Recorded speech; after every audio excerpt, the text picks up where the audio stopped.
Com a gente hoje nesse programa está o pastor Adélio Almeida Ribeiro Júnior. Pastor Adélio é pastor da Igreja Evangélica Congregacional em Centro-Sé, na Bahia.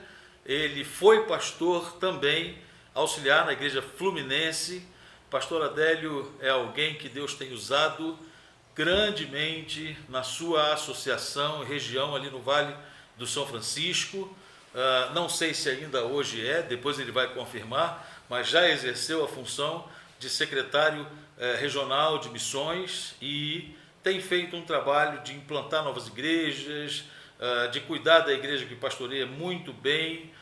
Vocês estão percebendo, o pastor Adélio tem uma dificuldade de visão, ele não enxerga, ele tem um problema de deficiência física, visual, né?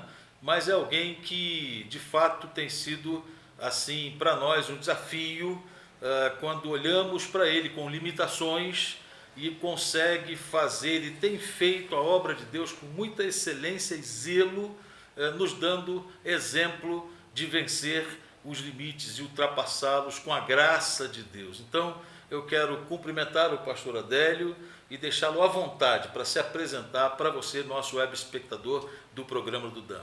Pastor Adélio, fique à vontade. Oi, gente que faz parte do programa do Dan. Toninho já me apresentou, eu não sou mais secretário de missões, tenho a igreja e as congregações, além disso, tenho saído para pregar em vários lugares do Brasil, em várias denominações, então já tem coisa demais. Já tem uma turma boa assumindo a parte de missões lá na da associação, então não necessita mais, eu estou só no apoio quando precisa. Está dando um suporte. Adélio, por favor, diga para a gente, para os nossos web espectadores, como é a sua rotina enquanto esposo, pai, pastor. Conta um pouco da sua história, da sua família. Fique à vontade, a gente quer conhecer o Adélio. Nós fizemos seminário juntos, eu e a Márcia, fizemos um MTC latino-americano, a sigla MTC é Missionary Training College, Centro de Treinamento Missionário, e pertence à Missão Amém, que chama de WEC International. Fizemos em Montes Claros, dali saímos, eu fui para Fluminense, fui ordenado, fui auxiliar do pastor Paulete, 4 anos, depois voltei para Centro-Sé, quando digo voltei porque eu sou sua cidade, lá, né? Nasci lá e fui estudar fora muito cedo, pelo fato de ter nascido cego e necessitava de braille. Na época a inclusão não era uma realidade. Hoje, em pleno século XXI, é difícil, imagina na década de 70, final da década de 70 para início da década de 80. Então eu tive que morar em Salvador, 700 quilômetros longe de casa, e depois a gente retornou e começou a estudar História na Universidade Estadual de Pernambuco, depois de ter feito administração. Larguei História para poder ir para o seminário. Já casado com a Mila, que a Mila é nossa filha mais velha, casado com a Márcia. Hoje é psicóloga, Mila. Mila hoje é psicóloga. Inclusive atua já a convite de Toninho. Em parceria com o Dan. E Mila viveu os 4 primeiros anos da vida dela conosco no seminário. Dali saímos e viemos para o Rio. Nossa filha Lara nasceu no Rio. Tijucana. Mas hoje fala hoje. Está completamente baiano. Então a gente foi para Centro-Sé, e lá em Centro-Sé o desafio da vida pastoral, e obviamente aqui sendo do Dan, alguns pastores assistem, temos as coisas, as demandas da igreja, quarta, sexta, domingo, mas não apenas isso, o gabinete funciona, eu atendo gente no gabinete, fora dele, além disso temos congregações, hoje graças a Deus temos 4 congregações, uma em Jussara, a 240 quilômetros de Centro-Sé. Eita, e para se deslocar, Adélio? Aí estrada de barro. Eu conheço lá. Aí tem uma caminhonete, o Toninho já pôde experimentar. Então a gente vai, o dia que vai a Jussara, 2 dias não dá, geralmente são 3 dias. Um dia você passa quase todo viajando, fica ali, atende, no outro, passa o dia, atende na cidade, no outro dia, isso é, no terceiro, volta. Aí tem Pissarrão, que já está mais tranquilo, já tem um pastor lá, o pastor Jailton. Certo. Tem Bazoá, que é o nosso trabalho. Eu tive lá em Bazoá, não foi, Adélio? Teve em Bazoá em 2014. 2014. Tem 14 anos, ou 10 anos de setembro. 10 anos. 2014, 2024, 10 anos. 10 anos. Então, lá a gente já tem um trabalho entre os ribeirinhos e agora tem a nossa congregação em Brejo de Fora, que é um trabalho do pessoal da área da agrocultura. Então, é a turma do planta melão, uva, na beira manga, do São Francisco ali, por aquela região? Beira do Rio São Francisco, e alguns são atendidos por meio de pequenos canais de irrigação. Certo. Então, essa turma, que é uma turma de associativista também, eles têm associações, uma série de coisas. A gente começou uma igreja ali, inclusive já construiu a igreja. Estamos na fase de precisar colocar piso e forro. E estamos na fase de adequação de banheiros, essa coisa toda. É uma comunidade pobre? Brejo de Fora é uma comunidade pobre. É uma comunidade essencialmente de agricultores. Gente simples. Os donos moram ou em Juazeiro ou em Petrolina, e a turma que mora em Brejo de Fora é a turma que faz a roda girar. Legal. É gente que trabalha na capina, no trator, dando veneno, e tem alguns que têm suas pequenas propriedades, são micros produtores. Já é subsistência também, né? É. Bom, vamos lá. Deixa eu perguntar uma coisa a você. Eu lhe conheço há muito tempo. Quem está nos assistindo, muito provavelmente nem todos lhe conheçam, porque o programa ele vai ao ar na Web TV da UISB, né? E atinge muito mais do que congregacionais. Então, o pastor Adélio, ele é músico. Isso é um dom que você desenvolveu de forma autodidata ou também é fruto de muito estudo e preparo acadêmico para atingir hoje o nível que você tem de conhecimento da música? Isso é bem interessante. Meu avô, pai da minha mãe, não era evangélico. Certo. Ele tinha uma sanfona em casa, uma sanfona pequena. E ele tocou uma música e ele deixou em cima da mesa. Eu tinha uns 5 anos e todo guri, todo menino é arteiro. Cheio de arte. Inclusive aquele que não enxerga. E eu achei que meu avô não estava na sala. Eu cego, que falei, vou pegar a sanfona aqui para ele não ver. E eu peguei e ele vendo? Ele vendo e eu não sabia. Aí eu peguei e comecei a tocar. Toquei a música que ele tocou. Que isso? E ele falou assim, oi, o menino tem jeito. E você nunca tinha pego uma sanfona? Não. Primeira vez. Dele. Aí peguei as teclas, né? Aí quando terminou aquilo, meus pais souberam, riram, aquele negócio todo. Então meu pai providenciou uma pequena sanfona para mim de 8 baixos. Quantos anos você tinha ainda? 6 anos, por aí. Olha só. Aí, naquele tempo, lá onde a gente morava, não tinha sanfona. Meu pai pediu um primo dele que morava em São Paulo para comprar. Comprou uma sanfona da Hering. Tempo que a Hering fabricava sanfona. Agora é só flauta, né? Olha lá. Então, isso em 1979. Eu sou de 73, 79, 6 anos. Isso. Toquei essa sanfona. Depois, minha mãe me colocou numa aula de violão. E ela sabia que eu sempre gostava de música. Eu larguei a sanfona e fui pro violão. Depois eu fui morar no Instituto de Cegos da Bahia. Certo. Aí estudei piano clássico, 5 anos. Olha que legal. E de 85 a 90. Mas nessa época eu não era evangélico, eu encontrei uma turma de cego. Montamos uma banda chamada Explosão Musical. Explosão Musical. Todo mundo cego? 6 cegos. Olha só, rapaz. Todo mundo tocava tudo. É mesmo. Era tipo, pega aqui, tô cansado, pega o violão. É mesmo. Ficava trocando instrumento pra lá e pra cá. Pega aqui que eu vou pra bateria e tal. Cego músico, gosta de música. E eu tava no meio dessa galera, então isso ajudou eu a tocar bateria, depois tocar percussão. Eu gosto de música, né? Não sei se... O mal disso é que a pessoa acaba tocando tudo, mas não fica bom em nada. Não, imagina. Então foi assim que surgiu essas coisas. Aí, claro, o teclado, por conta do piano, é o que dá uma maior familiaridade e a gente tenta fazer alguma coisa. Foi muito bom. Hoje eu estava numa reunião de manhã, num culto. A gente está aqui, e o Adélio com certeza vai falar sobre isso, né? A gente está aqui, esses programas estão sendo gravados no estúdio que nós montamos na suíte presidencial do Hotel Brasil, aqui na cidade de São Lourenço, no sul de Minas Gerais. Nessa suíte que nós estamos agora, né, esse cenário rústico que você está vendo, né, era a suíte frequentada pelo então presidente, qual é o nome dele? Getúlio Vargas. Né? Getúlio Vargas utilizava esse mesmo espaço que nós estamos hoje para se hospedar quando vinha até aqui. E a gente tem a alegria de poder estar nesse espaço junto com o pastor Adélio. Eu estava conversando com um dos líderes aqui do hotel. Essa suíte ele alugava perenemente. Né? Era só dele. Tanto que o hotel aqui ele é de 1917, quando Getúlio começou na década de 30, que aí veio o Estado Novo, esse negócio todo, essa suíte aqui pertencia a ele, só entrava gente com a permissão do órgão de defesa, da presidência da época, e essa suíte, tanto que tem uma curiosidade nesse hotel, o hotel é mais antigo que a emancipação da cidade de São Lourenço. Olha que legal, eu não sabia. E eu fiquei curioso porque eu fiquei no 401, que é o mesmo perfil desse daqui. Certo.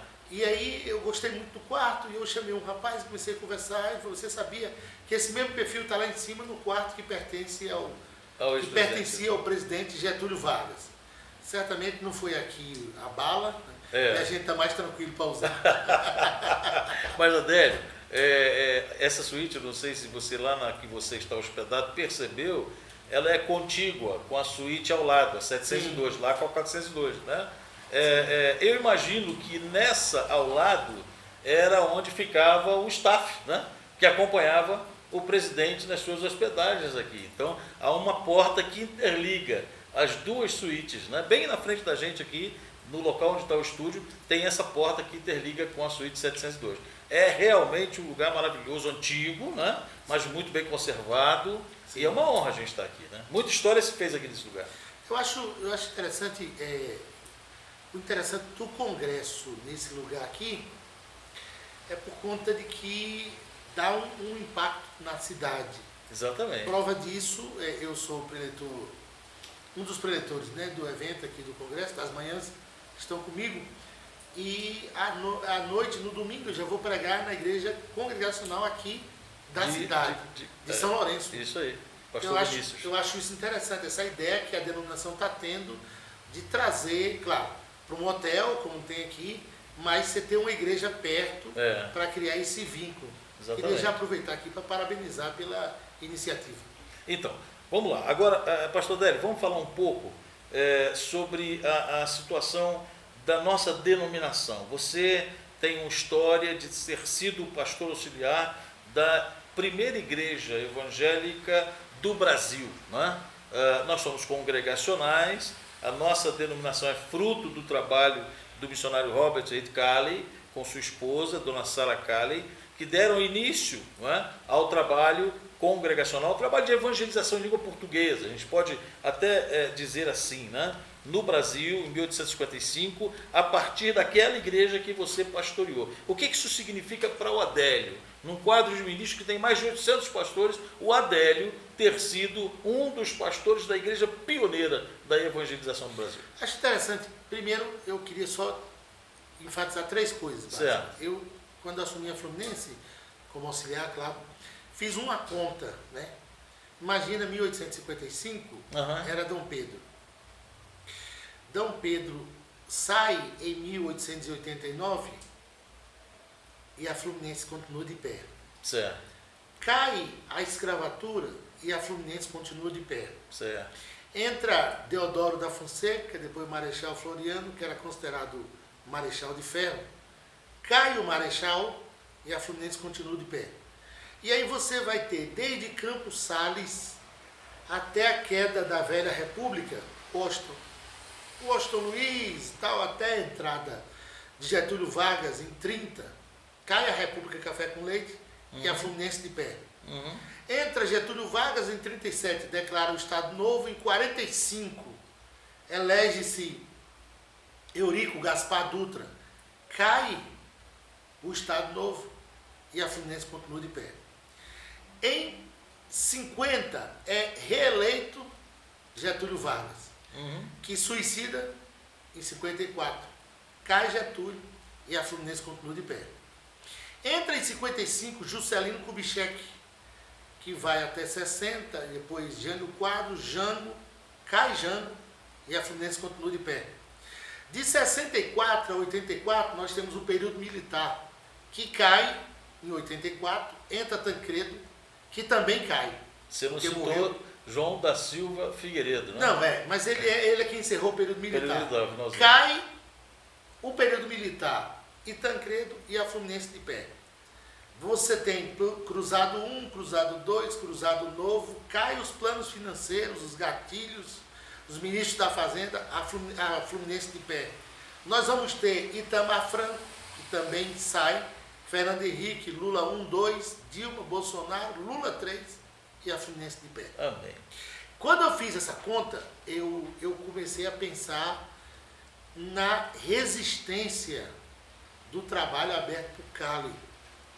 De forma que eu entendo, eu saí da Fluminense e fui para a Centro-Sé, que é um trabalho aberto pela Missão Evangelizadora do Brasil e Portugal, no Vale do São Francisco, na década de 40. A Igreja de Centro-Sé foi aberto o trabalho oficialmente no dia 23 de janeiro de 1949, por influência da Missão Evangelizadora do Brasil e Portugal. MEPB. MEBP. BP. Brasil e Portugal. É isso aí. Presta atenção que essa relevância do trabalho da Fluminense, então você tem uma relevância no Rio em ter toda a informação, tem toda aquela coisa, mas você tem uma relevância de ser como aquela vela que irradia para todos os cantos. Uhum.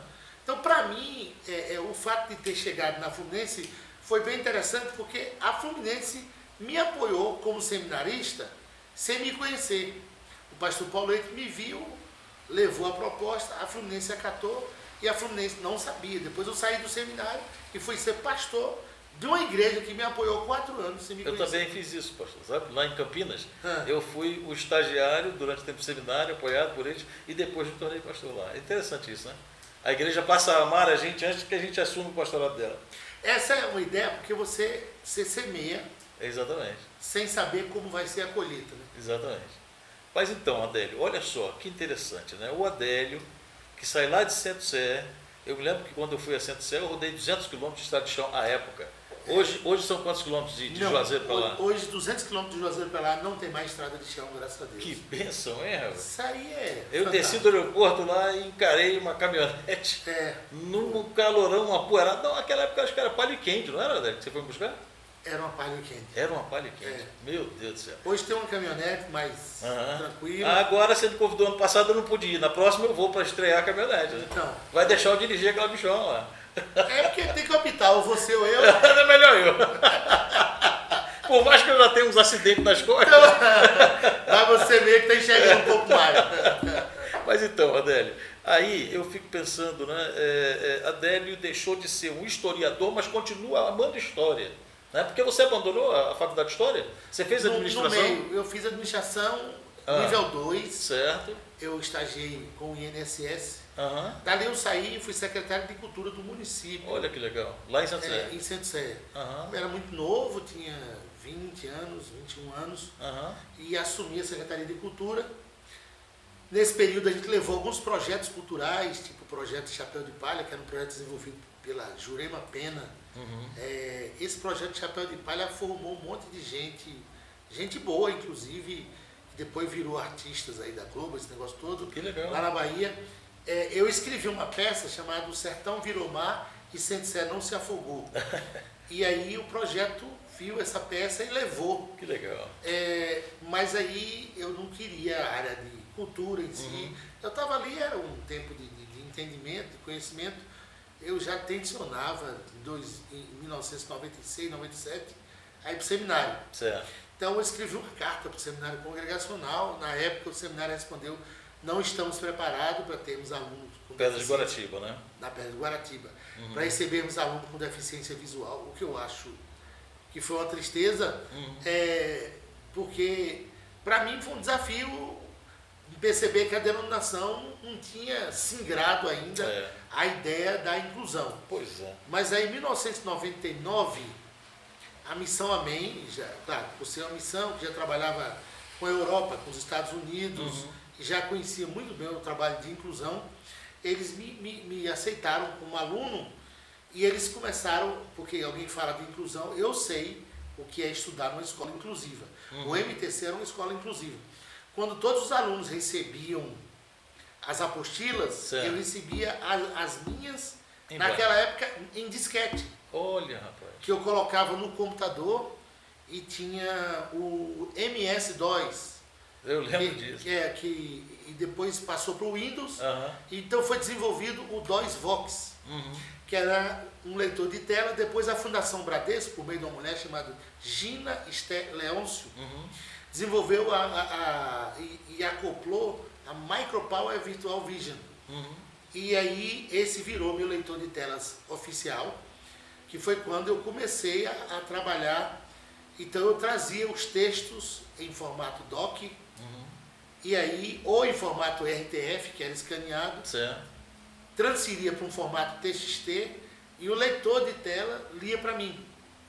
Aí o desafio era, porque não existia naquela época material teológico em braille. Eu fui o primeiro cego a estudar grego no Brasil. Eita. Porque um professor meu, chamado David James Phillips, encontrou na New York Blind Association, Associação de Cegos de Nova York, encontrou uma gramática em braille, em grego e inglês, e o Evangelho de João em braille, em grego e inglês. Eita. E para eu estudar grego, eu tive que estudar o braille em grego, com a transliteração em inglês, Certo. que chama Modern New Greek, Aham. e transliterar isso para português. E você hoje tem uma boa fluência no inglês ou ainda não?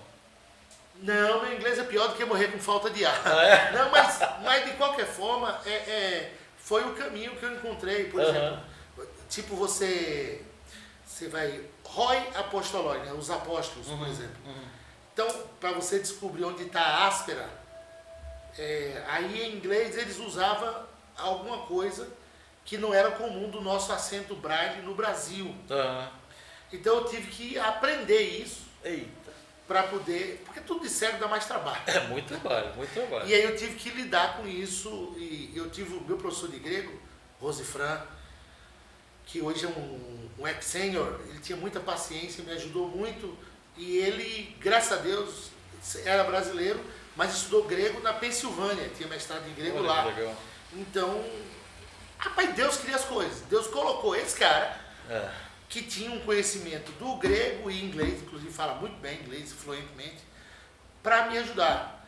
De forma que eu pude estudar o grego 1, o grego 2, e sou um pesquisador passivo, não ativo, mas ajuda quando você pensa que pode, pelo menos, trazer alguma coisa com conteúdo mais. Você tem ideia de quantos cegos hoje no Brasil chegaram ao ponto que você chegou, no sentido de conhecer a língua grega, de poder estudar em línguas originais? Eu falo assim, aqueles que se interessam por isso, crentes em Jesus, teólogos. Você tem alguns outros companheiros nessa área? Não tenho. Eu sei que tem outras pessoas que já estão estudando. Eu sei disso, que já tem outras pessoas que estão estudando. Eu sei disso porque, por exemplo, eu tenho contato com a UNIDEV, União Evangélica de Deficientes Visuais. Então eu conheci o pastor Gessé, que era um pastor batista, já faleceu. Ele teve acesso a material teológicos. Conheci outros pastores, Daniel, outras pessoas. E a Sociedade Bíblica, por meio de um projeto chamado Lê para Ver, ajudou muito a pessoa cega a ter acesso a material. Você tem toda a Bíblia, Braille? Tenho toda a Bíblia em braille, na versão linguagem de hoje, que eu não uso porque eu acho muito paráfrase. Você prefere atualizada? Mas tenho no meu computador várias versões bíblicas, inclusive versões show, tipo a Vulgata, eu tenho a Septuaginta, eu tenho a Hebrew Text, né, o texto em hebraico, eu tenho a Reina Valera. E você trabalha com áudio, então, nessas versões? Não, porque o meu leitor de telas, eu posso, por exemplo, abrir o texto bíblico e por meio da seta eu posso navegar nas palavras. Que legal. Então eu consigo, por exemplo, marcar um capítulo todo e eu ponho ele para ler para mim. Mas eu posso, por meio da seta, ir até Ctrl seta direita, ir até a próxima palavra, depois dar um clique na palavra, abrir para fazer o que a gente chama de exegese, né? Textual, Então, você tem algumas coisas, algum material tipo que é a strong numbers. Você pode usar, ou eu posso usar também outro material paralelo. E aí eu tenho uma biblioteca digital, acho que 556 livros lá. E isso tudo porque a tecnologia não só tem a parte ruim da tecnologia, tem a parte boa, né? Boa. Inclusive, eu sou produto disso. Inclusive, eu acho que, para mim, a virtualidade, Toninho, atualiza a realidade. Você só é virtual aquilo que você é de fato. Certo. Eu gosto dessa frase. A virtualidade atualiza a realidade. Certo.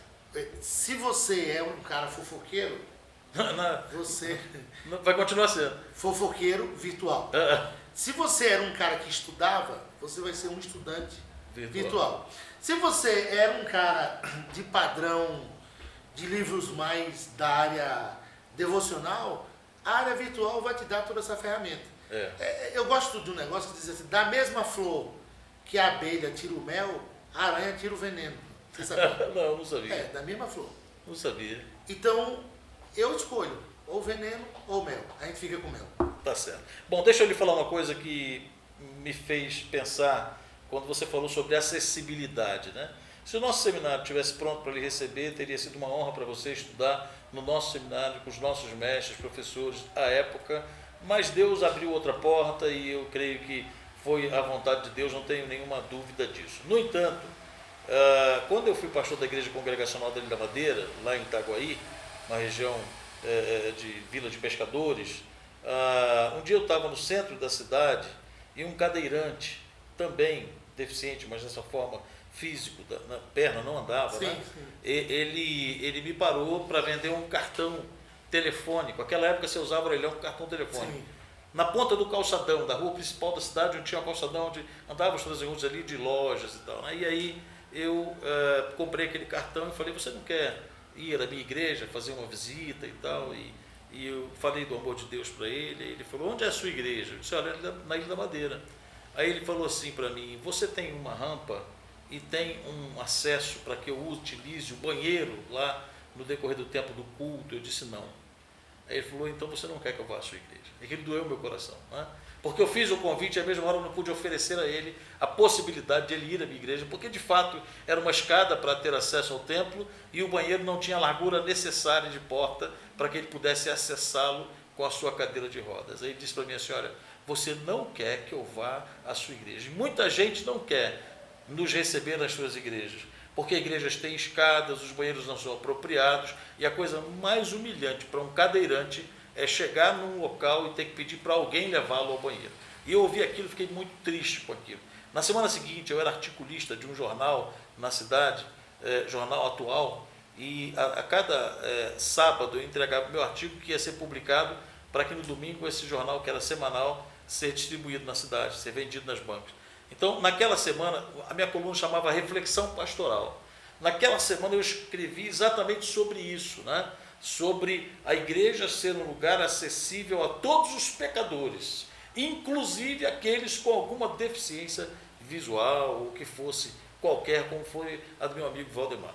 E aí, aquilo encontrou assim, um eco muito grande nas igrejas da minha cidade à época. A primeira coisa que eu fiz fui eu mesmo adaptar o banheiro lá do nosso espaço, no prédio que tínhamos, o templo onde funcionava a igreja na Ilha da Madeira, e adaptar uma rampa para a entrada de cadeirantes. Então, isso eu vivi no ano de 2008. Né? Eu imagino que você também deva ter passado, na sua infância, adolescência, juventude, algumas dificuldades de acessibilidade à sua época, ainda mais morando numa cidade do interior. Conta pra gente como foi lidar com tudo isso. Agora, assim, o fato de ser cego, acho que o cadeirante sofre mais com a acessibilidade. Né? Porque cego sobe escada, desce. E eu não tive muita dificuldade na família. Eu soube até que você andava de bicicleta na cidade. Pois é, minha mãe era professora de matemática. Então minha mãe, sem saber, fez um negócio que a gente chama de estimulação precoce. Como escovar o dente, como pegar na escova, como pegar no garfo, na faca, como lidar com a noção de tempo, de espaço, de altura, né? Isso aqui faz isso aqui, você percebe a sala, o teto, tal, essas coisas todas. Minha mãe, ela pensava matematicamente, então isso me ajudou muito. Eu chegava em determinado lugar com ela, mãe, que altura é essa aqui? 1,5 m. Tal. Desce aí para você ver. Eu descia lá e descobriu que era 1,5 m. Aham. De forma que até isso hoje tá muito na minha... por exemplo, a casa que eu moro, por exemplo, a casa que eu moro, eu precisei de alguém para escrever só. Mas a planta da casa que eu moro, eu fiz. Uhum. Eu fui lá, eu conheci. Exatamente. Não tem nenhum desnível, as portas são tem todas... coluna, tudo foi pensado do ponto de vista do cérebro. lembro. Agora, Corredores largos. a igreja que eu sou pastor, hoje, eu estou lá há 15 anos, nós construímos o primeiro andar, já fizemos com rampa. Qualquer deficiente físico pode chegar na minha igreja, ele tem uma rampa de acesso para entrar na igreja. Com uma inclinação razoável, não precisa de empurrar. Não, dentro dos padrões, inclusive. Claro, às vezes precisa de empurrar, porque às vezes o fato de quando você vai entrar, se está chovendo, por exemplo, a cadeira pode deslizar. Então, assim, o que eu entendo? Toda acessibilidade, ela ajuda, mas ela não dá 100% de mobilidade própria. Não, de assertividade. Certo. Ela dá mobilidade, mas certo. assertividade não. Por exemplo, eu uso uma bengala. Uhum. A bengala, ela me livra de algo que vai pegar na altura da minha barriga, tal, não sei o que, não sei o que. Mas a bengala pode passar por baixo do orelhão e minha testa bater no orelhão. Eu tenho que aceitar o fato de que eu sou deficiente. Uhum. E a acessibilidade, claro, ela promove o acesso. Por exemplo, o piso podotátil. Quando você está no aeroporto, você percebe que tem um piso todo cheio de carocinho ali. Uhum. Então, quando eu piso naquele espaço, eu sigo aquele espaço, é fantástico para o cego. Chama piso podotátil. Né? A questão do surdo, você ter alguém que interprete, tá, essa coisa toda. Mas, mesmo assim, isso não livra o surdo de momentos da dificuldade. Então, a gente precisa entender, e aí eu digo isso para você, que eu sou cego e consciente de que isso é uma anormalidade. Você tem um limite. Sim. Quando a pessoa diz, não, você é cego, mas é normal. Isso é mentira. Uhum. Eu sou cego, eu tenho uma normalidade. Agora, eu vivo com os normais, dentro da minha anormalidade. O que é que eu entendo? Inclusive, eu já... Porque além de ser pastor, de vez em quando eu ministro para professores e pessoas que lidam com deficientes de ambas as deficiências. Você é completo para dar palestras? Sim, sou. Inclusive estava um tempo desse na FUNAM, na Fundação do Alto Médio de São Francisco, em Pirapora. Já tive em vários lugares do Brasil ministrando. Tem uma besteira por meio do governo, desculpa a expressão, do governo federal. Quando eu cheguei no Instituto de Cegos, eu era deficiente visual. Depois eu virei uma sigla, eu virei DV, deficiente visual. Ué. Depois eu virei o PNEE, portador de necessidade educacional especial. Depois eles disseram, não, portador é a pessoa que porta um documento, não sei o quê. Botaram só NE, necessitado de educação especializada. E no fundo, o que é que eu sou? Cego, uma coisa que eu sempre sabia que eu era. Não faz a menor diferença. Não, por isso que eu acho besteira. Você encontra alguém que é surdo,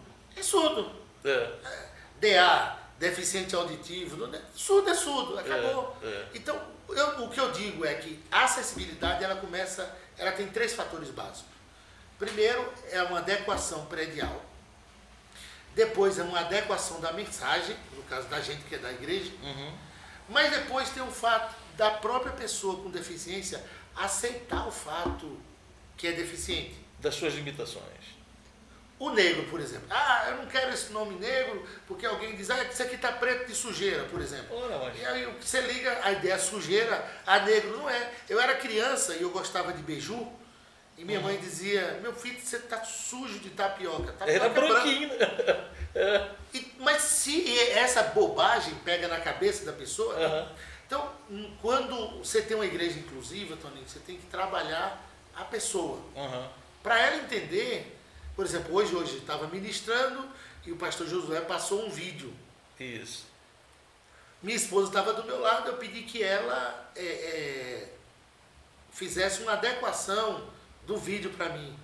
Mas eu conheço cegos que iriam lá na frente questionar, por que não botou audiodescrição, não sei o quê. Então, quando você se torna encrenqueiro demais, ninguém suporta. E aí fica vitimista também, né? Fica. Não leva ninguém a lugar nenhum.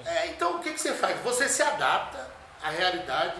Por exemplo, nós viemos para cá, eu e você, nós pegamos um elevador, viemos, tal, normal. Eu tô sem bengala aqui. Claro, minha bengala está no meu quarto. Mas se eu estou andando com você, não, eu tenho que estar com a bengala e você, quer dizer, eu não tenho confiança suficiente em você, que eu já conheço há tanto tempo, para a gente andar de um lado para o outro. Mas eu confesso que eu tenho dificuldade, porque eu não sei exatamente o que fazer para lhe dar segurança. Eu queria que você, nesse programa também, nos desse esse tipo de orientação. Por exemplo, o que é ajudar uma pessoa cega a atravessar a rua? Você não sai puxando aquele pessoa, não é essa a melhor forma. Porque tem uns caras que lidam com cego como se fosse um carrinho de pipoca. Bota na frente, bota a mão e vai fazendo assim. Assim, pra cá, tá empurrando para um lado para o outro. Não, a acessibilidade tem uma técnica chamada de OM, orientação e mobilidade. Certo. Você põe a mão aqui no cotovelo da pessoa. Certo. E os movimentos... Qualquer lado. Qualquer cotovelo. Certo. E os movimentos que a pessoa fizer é perceptível. Por exemplo, você vai subir um degrau. Quando você faz aqui, seu cotovelo ele sobe junto. Você já percebeu. Você percebe, você tem uma noção disso. Mas, por exemplo, você chegou numa escada rolante. Você pisou no primeiro degrau da escada rolante, você põe sua mão mais ou menos 1 metro, ou melhor, meio metro a 700 centímetros na frente, segura no corrimão. Quando o corrimão começa a subir, você percebeu. Você levanta o pé, um pouquinho à frente do pé, o degrau da escada vem e encaixa. E são técnicas que foram desenvolvidas para que a pessoa cega tenha mobilidade em shopping, rodoviária, aeroporto, essa coisa toda. É tanto que eu pego o voo, né, vou para o canto. Às vezes você não está viajando com Márcia, você está sozinho com a sua bengala e Deus. Muitas vezes. E aí o cotovelo da Márcia não está ali, mas a bengala está ali e você consegue... Aí o que eu faço? Eu me inscrevo no SAI, que é o Serviço de Atendimento Especial. Ou da Latam, pelo fato de eu tenho o Latam Pass, né? Certo. Ou eu me inscrevo na Smiles, eu já sou cadastrado como pessoa com deficiência. Na Gol, no caso, Smiles. Isso. Então, na Gol eles dão esse suporte. E a Azul também, eles têm um serviço especializado, embora não tenha... Não estou fazendo propaganda de ninguém aqui, misericórdia. Eu gosto mais do biscoitinho da Azul. Então a ideia aqui é dizer que você hoje, inclusive, quando você chega, eles registram você e eles usam aquela linguagem de aviação, blind, nada mais nada menos do que cego em inglês. E aí, quando você está registrado, eles então vão disponibilizar uma pessoa para fazer todo aquele trabalho de te conduzir até de check-in, depois passar nos detectores de metais e aí até o avião. No avião você é informado a aeromoça com a deficiência e depois quando você desce, você então tem um suporte do finger. E aí sai dali e tal, lá na frente aí a galera já lhe larga no saguão. Se vira. Aí você pisa acha o piso podotátil, com a bengala você rastreia. Dá teu jeito. E aí você vai até uma área de táxi, de Uber, seja o que for, e vai embora. Poxa, deixa eu te perguntar uma outra coisa, pastor. Você disse que você tem saído muito, feito muitas viagens e tal, e como que é, assim, dar conta do ministério, da família, se é pai, se é esposo, se é pastor de uma igreja local, você tem os compromissos de um cidadão comum, mas você também tem esses convites que lhe fazem, né? Como que é conciliar tudo isso? Cuidar das congregações, da igreja local, pastorear pessoas no gabinete e ainda receber convites, encaixar isso na sua agenda. Às vezes, o convite que vem só para você, talvez você tenha que dizer, dá para levar a Marcinha junto e tal. Como que é isso? Hoje a maioria das pessoas que me convidam, elas já sabem que eu vou com a Márcia. E aí tá, isso aqui é algo que desculpa falar Marcinha, mas é respeito. Não, mas eu quero deixar bem claro algumas coisas. Eu entendo que como pastor, hoje você viajar com a esposa, isso já é uma forma de você se precaver de algumas coisas. Tenho certeza disso. Por exemplo, Márcia, o fato de você estar com sua esposa, e aí, claro, para eu que sou cego, isso é um ganho imenso. Mas eu entendo que como pastor, você é protegido. Lógico. E eu lembro que eu vivi uma situação de uma moça que foi me conduzir no aeroporto e começou a fazer algumas perguntas tal. E ela, na época, claro, uns 15 anos atrás, e ela começou a perguntar algumas coisas tal. Que eram mais pessoais, mais privadas. Eu percebi que talvez fosse alguém que quisesse puxar assunto, por estar ali, não sabia como lidar com uma pessoa cega, mas eu estava meio que descoberto, sem ninguém próximo de mim ali. Não achando que eu ia namorar, qualquer coisa desse entendi. Mas já livra você de qualquer outra interpretação, qualquer outra coisa. Então, eu Até entendo. da aparência do mal, né, pastor? Que a gente tem que fugir. Porque eu acho muito difícil isso, Toninho. O cara é casado e ele é gerente do banco. Se o casamento dele acabar, ele continua gerente de banco. Ele é casado e ele é médico. Se o casamento dele acabar, ele continua médico.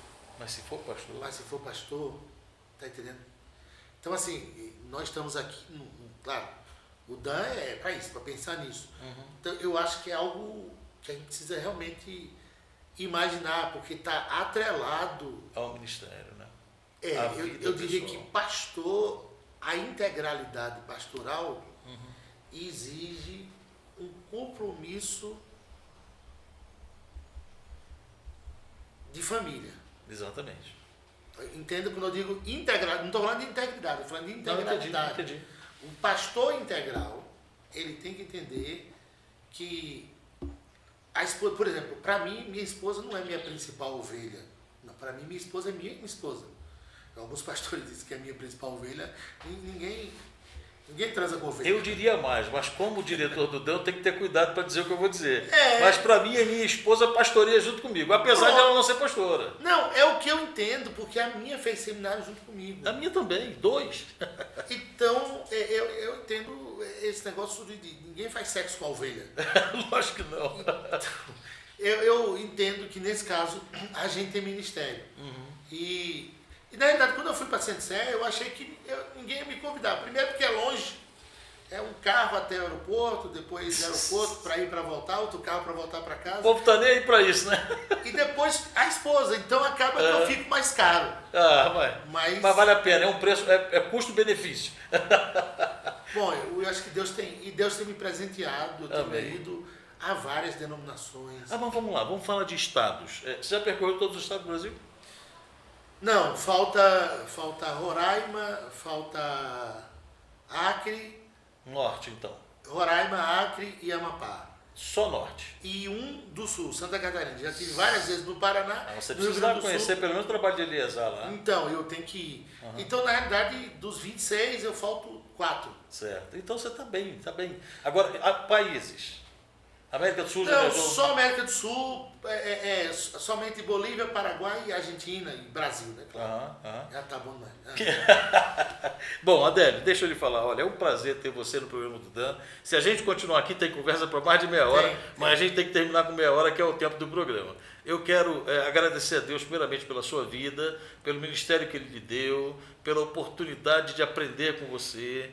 Você sabe o quanto eu lhe prezo como irmão e amigo. Nós conhecemos um ao outro muito mais do que como 2 pastores. Somos famílias conhecidas umas da outra, né? Você conhece Bia, Carol e Laura. Eu conheço Adélio, Márcia, Lara. Mila. Eu conheço Mila. Eu conheço a casa de Adélio. Adélio conhece a minha casa, né? Então, viver essa unidade, né? Essa parceria familiar é algo que me enche de gratidão a Deus por estar com você aqui, tá? Agora, deixa eu, antes de sair, eu queria parabenizar o trabalho que o Dan fez com filhos de pastores. Que bom, Não, inclusive, reconhecer, eu vi que quando o pastor de Paracambi, que a gente lamenta muito, pastor Mauro, se foi, né? Foi encontrar com o Senhor.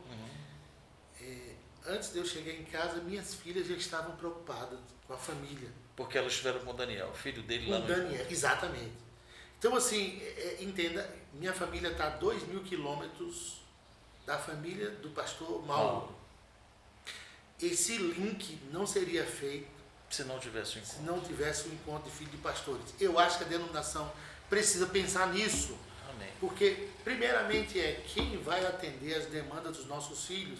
E também, quando você tem um evento e um filho de pastor encontra com outro filho de pastor, ele vê que a realidade é muito parecida, ele vai entender que ele não é alguém escondido, que ele não é alguém esquecido. Pelo contrário, eles vão dividir as coisas. Eu queria parabenizar pela iniciativa. Glória a Deus. Deixa eu te falar, nós vamos ter um encontro de pastores e esposas. A cada 2 anos, nós fazemos os nossos encontros da minha gestão, no caso, né? Primeiro foi o encontro de pastores e esposas, tivemos no estado do Espírito Santo, lá em Guarapari, no SESC, que foi em setembro de 2023, tá? Setembro de 2024, tivemos um encontro de filhos de pastores, agora, 2 meses atrás, lá em Itaguaí, no Rio de Janeiro. O próximo encontro desse ano 2025 vai ser de novo de pastores e esposas. E eu quero muito que você ponha, por favor, na sua agenda e veja a possibilidade. É dia 19 a 21 de setembro. Tá? Não sei como está a sua agenda para essa época do ano já que vamos entrar daqui a pouquinho, né? Então, se você puder, eu queria muito que você viesse. Porque ter tido Lara e Mila com a gente foi algo maravilhoso, né? Eu sei o quanto custoso foi para você como pai, né? A igreja com certeza deva ter ajudado de alguma forma, eu imagino. Sim. Mas tê-las aqui com a gente foi muito bom. Você falou de Mila e eu quero aqui mais uma vez agradecer a Deus pela vida da Mila. Ela tem atendido, né, outros filhos de pastores, inclusive, sim, como sim. psicóloga que é. E a ideia do encontro, Adélia, é exatamente essa, de que pastores tenham a alegria de saber que os seus filhos, ainda jovens, crianças, adolescentes, estão sendo tutoriados, acompanhados, né, por filhos de pastores que já passaram dessa fase. Então, tudo que uma criança, um adolescente, um jovem filho de pastor vive hoje, outros já viveram lá atrás, sabe? E deu certo, eles conseguiram vencer as dificuldades da vida de um filho de pastor, que são muito peculiares, não é? Então, esse é o objetivo. E outro é esse, linkar esse pessoal. Foi muito legal você dar esse testemunho. A Mila falou para mim, por exemplo, a ideia da Dejane, né? Isso. Filha do pastor de Fioravante. Veio dos Estados Unidos, veio da Flórida para participar. Para participar. A Mila falou para mim, papai, eu achei que era aquela que tinha saído de mais longe, vamos dizer. Mas quando eu comecei a ver que veio o filho do Ronaldo, lá do Pará, e ela falou assim, papai, mas que joia esse negócio. Outra coisa muito interessante de vocês terem chamado, a Mila tem 25 anos. Então a Mila fala a linguagem dos jovens. Exatamente. E eu acho que, nesse caso, o Dan não está abraçando apenas... O Dan, melhor dizendo, não está abraçando apenas o pastor, o Dan está abraçando a família pastoral. Essa é uma iniciativa fantástica. Deus abençoe. Obrigado. Privilégio. Mas espera aí, agora é minha vez também de dizer mais uma única coisa aqui. Você falou hoje de manhã no congresso, eu quero dizer aqui que a gente já fez menção a isso, mas o congresso que a gente está, e por isso estamos aqui nesse hotel, é o congresso da Confeuec, o 19º Congresso da Confederação dos Homens Congregacionais do Brasil, que está acontecendo aqui, nessa cidade de São Lourenço, aqui no sul de Minas Gerais, onde está esse hotel. Nós estamos aproveitando um dos apartamentos do hotel para fazer esse estúdio improvisado do Dan. Estamos fazendo alguns programas, gravando aqui. Muito bem, o que eu queria dizer é o seguinte, hoje pela manhã, você como preletor desse congresso falou de batalha espiritual. Sim. Meu irmão, quando você traz isso para o ambiente da família pastoral, aí você sabe o que é batalha espiritual. Sim. Eu estava ouvindo a minha filha, Ana Beatriz, doutora em Sociologia e em Ciências Sociais, falando aos filhos de pastores, a mensagem que ela estava dando naquele domingo pela manhã, que era o encerramento do encontro, dia 22 de setembro, era a respeito das diferenças existentes entre Davi e Salomão, né? E ela estava explorando exatamente essas diferenças, de que Deus havia dado características a um e a outro e que ambos foram bênçãos nas mãos do Senhor. Mas aí Bia estava pregando sobre isso. O meu neto, meu primeiro neto, Rubem, teve um problema seríssimo de saúde, você sabe, Mila te falou, Sim. Lara te falou, né? Eu entendo que ali foi um ataque muito sério do inimigo para desestabilizar a minha esposa, a minha filha que estava sendo preletora, mas ele foi envergonhado, porque Bia nem viu o que aconteceu.